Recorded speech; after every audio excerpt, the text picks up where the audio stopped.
বৈধভাবে মালয়েশিয়া যাওয়ার পর জেল খেটে দেশে ফিরতে হয়েছে তাদের। মালয়েশিয়ার আসসালামু আলাইকুম সবাইকে। আমি লিটন মালয়েশিয়া থেকে বলছি। আমি এই নিউজটা দেখেছি। নিউজটা অ্যাকচুয়ালি নট পারফেক্ট। এটা মানুষদের মনে, বাংলাদেশে বসবাসরত মানুষদের মনে বিভ্রান্ত সৃষ্টি করা।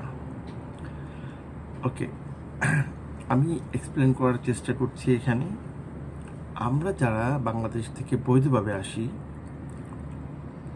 এখানে আসার পর কিন্তু বাংলাদেশি এজেন্টদের কারণে বৈধ লোক অবৈধ হয়ে যায়। এর অর্থ হচ্ছে টাকা নেয়, ভিসা দেয় না। প্রথমত এটা।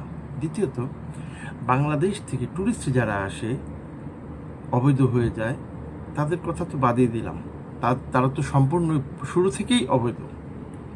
তারপর আমরা বাংলাদেশের এখানে মালয়েশিয়াতে ডিসিপ্লিন অনেক মানি না।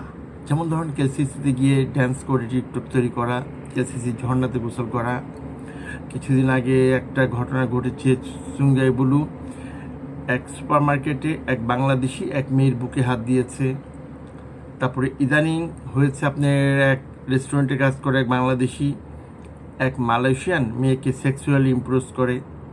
তো এই সমস্ত কারণে বাংলাদেশের ক্রাইম রিপোর্টার আর কি অপরাধের সংখ্যা মালয়েশিয়াতে অনেক বেশি, সবচাইতে বেশি।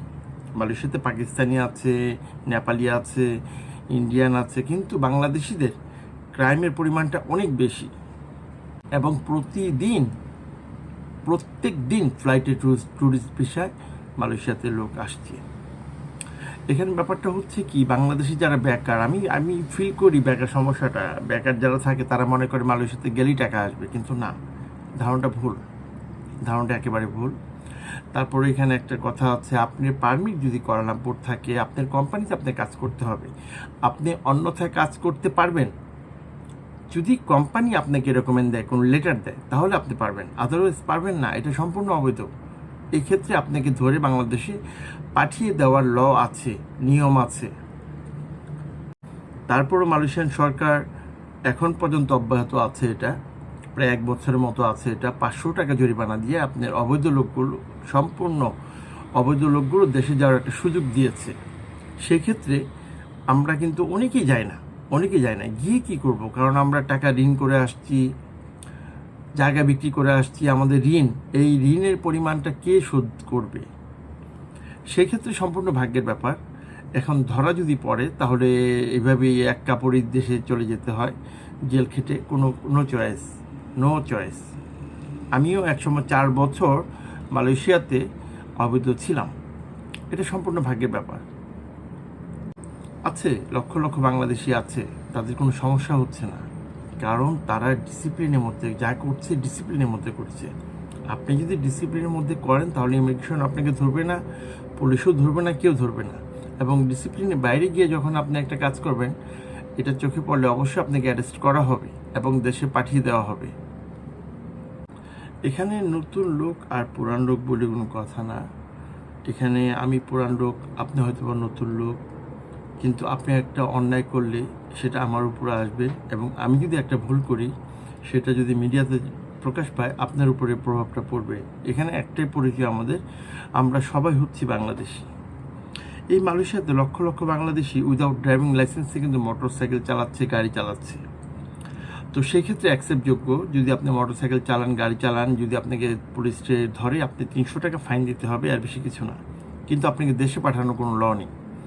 কিন্তু আপনি যদি কাজ, যেই কোম্পানির নামে আপনার ভিসা, সেই কোম্পানিতে কাজ না করে বাইরে যদি করেন এবং ইমিগ্রেশন যদি ধরে, এটা নিয়মে পড়ে যে আপনাকে দেশে পাঠিয়ে দেওয়ার ক্ষমতা তাদের আছে। ইদানিং লাস্ট ইয়ারে আপনার কিছু কলিংয়ের লোক আসছে বাংলাদেশ থেকে, তারা একটু উগ্রবাদী, নিজেকে কন্ট্রোল করতে শেখেনি। তাদের জন্য আরও বেশি সমস্যা হচ্ছে মালয়েশিয়াতে, বাংলাদেশিদের অন্তত। আপনি যখন যে দেশেই যান, নো প্রবলেম, তবে গিয়ে চুপচাপ থাকতে হবে। কোনো সাউন্ড করা যাবে না, কথা বলা যাবে না, চলাফেরা করা যাবে না। আগে ফলো আপ করতে হবে ওই দেশের কালচার, এই দেশের মানুষগুলো কোন টাইপের, এদের চয়েস, পছন্দ, খাবার দাবার, এভরিথিং। যখন আপনি জানার পরে বুঝতে পারবেন, তখনই আপনি মিশতে পারবেন, চলাফেরা করতে পারবেন।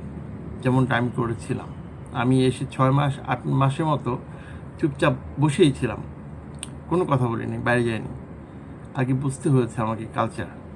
তারপরে যখন বাইরে গেছি কোনো সমস্যাই হয়নি, এখন পর্যন্ত কোনো সমস্যা হয়নি। যে সমস্ত লোকগুলো বাংলাদেশে পাঠিয়ে দিয়েছে, আমি দেখি না মালয়েশিয়ান সরকার কোনো খারাপ কাজ করেছে। এটা আইনের আওতায় যা হয়েছে তাই করেছে।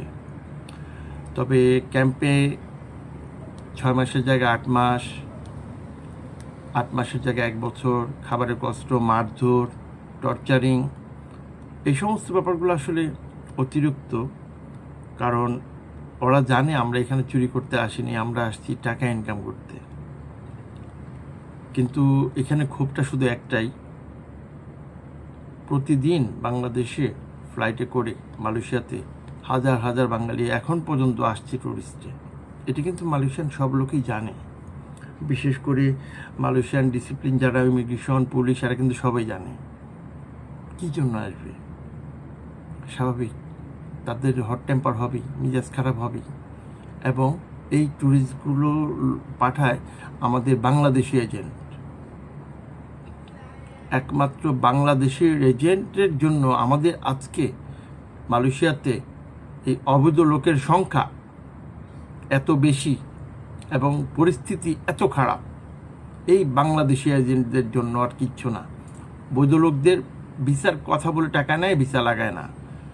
তারপরে জানে বাংলাদেশে এত সমস্যা, তারপরে 1 বস্তা টাকা নিয়ে ট্যুরিস্টে ঢুকায়, বডি কন্টিকে ঢুকাচ্ছে মালয়েশিয়াতে। ফরওয়ার্ড মিডিয়াতে এত খবর ছড়ান, আপনারা রুই মাছ ধরেন না, পুঁটি, চিংড়ি, ছোট ছোট মাছ ধরেন কেন? রুই মাছ ধরেন। এই সিন্ডিকেটটা ধরেন, যারা প্রতিদিন হাজার হাজার লোক মালয়েশিয়াতে এখন পর্যন্ত ট্যুরিস্টে ঢুকাচ্ছে, এদেরকে ধরেন না কেন আপনারা? আপনি জানেন মালয়েশিয়ায় এখন ট্যুরিস্টে ঢুকা মানে নিজের গলায় নিজে ছড়ি দেওয়া। আজকে ট্যুরিস্টে ঢুকাবে, 1 সপ্তাহ পর পুলিশে ধরে 5-6 মাস জেল খাটিয়ে পাঠিয়ে দিবে। তখন তো আপনারা ওদের কি কষ্ট, কি অবস্থা, স্যান্ডেল নাই, কি অবস্থা, 1 কাপড় চলে আসছে, মালয়েশিয়া খুব খারাপ। কিন্তু কি জন্য খারাপ? মিডিয়া যখন মিডিয়াগিরি করবেন, আপনারা পয়েন্ট ধরেন, point, come to the point. আপনারা এখানে বাংলাদেশ হাইকমিশনের কথা বলছেন, বাংলাদেশ হাইকমিশন কাজ নেয় নাকি? ও গিয়ে আপনার লক্ষ লক্ষ বাঙালি আছে জেলখানা, সবার সাথে দেখা করবে আর কাচ্চি বিরিয়ানি পাক করে রান্না করে বঙ্গুস করে নিয়ে যাবে খাওয়ানোর জন্য। মালয়েশিয়া খারাপ, মালয়েশিয়া খারাপ, মালয়েশিয়া খারাপ, এভাবে লোক পাঠিয়ে দেয়। আরে ভাই, এগুলো হচ্ছে ফাও পেঁচাল, এগুলো হচ্ছে আজারা পাচাল। আপনারা ওখান থেকে স্টপ করার চেষ্টা করেন। ট্যুরিস্টের লোক ঢুকে কেন এখন পর্যন্ত? বাংলাদেশ এয়ারপোর্টও টাকা খায়, এই দেশের এয়ারপোর্টে টাকা খায়, এজেন্টেও টাকা খায়, কিন্তু যে ঢুকে তার জীবন শেষ, তার লাইফ শেষ।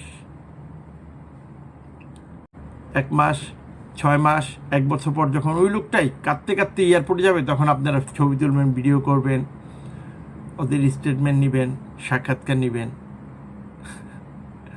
ফানি। সাংবাদিকতা শিখেন, তারপরে আসেন। অযথা জনগণের মনে মিথ্যে বিভ্রান্তিকর সৃষ্টি করবেন না। Do you understand? Thank you very much. আসসালামু আলাইকুম।